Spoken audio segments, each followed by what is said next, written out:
যেটুকু পাইনি ঠাই তাকে কৃতজ্ঞতা জানাই। সে যে দিয়েছে আমায় মহাশূন্যে আশ্রয়।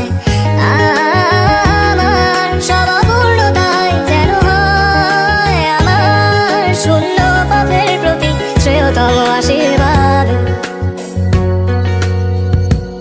যখন স্বর্গদ্বারে একা